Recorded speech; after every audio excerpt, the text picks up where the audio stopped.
কারে দেখাবো মনের দুঃখ গরিদয় সিরিয়া। এখন দেখতেছি বলতেছে ফুটবল খেলা যারা দেখবে এরা কাফের। তারা আমাদেরকে মধ্যযুগে ফেরত নিতে চায়, বর্বরতার দিকে নিয়ে যেতে চায়।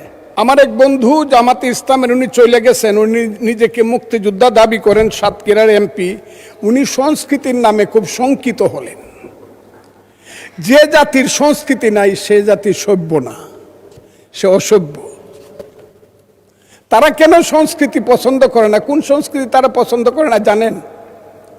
তারা পছন্দ করেন ওই যে আমাদের গ্রামে গঞ্জে আমরা ছোটবেলা থেকে শিক্ষার সঙ্গে সঙ্গে যখন দিন আসতো, কোনো হিন্দু ধর্মের দুর্গা পূজা আসতো, আমাদের যখন স্কুল কলেজ বন্ধ থাকতো, আমরা যখন গ্রামে গ্রামে নাটক করতাম, এটা তারা পছন্দ করে না।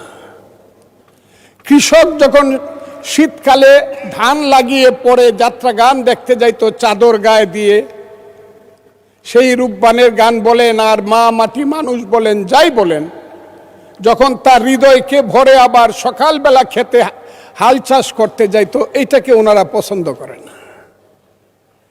ওই বাউল গান যখন হইতো,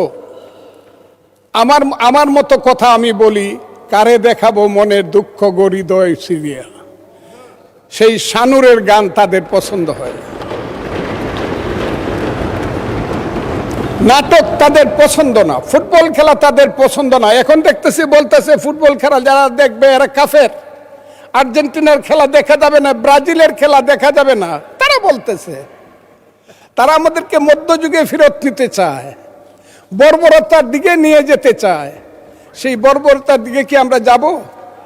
যদি না যাই তাহলেই কি আমরা তাদের সাথে, আমরা যদি এইটুক ডিফারেন্স করি, আমরা যদি তাদের সাথে মিলে মিশে থাক, ওই যে এটাকে বলে কি ফ্রেন্ডলি গেম।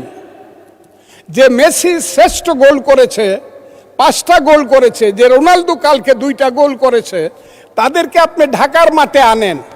মানুষ যদি জানে ফ্রেন্ডলি গেম, তাইলে একদিন খেলা দেখতে যাবে রোনালদো আর মেসিকে, কিন্তু দ্বিতীয় দিন আর ফ্রেন্ডলি গেম খেলতে যাবে না।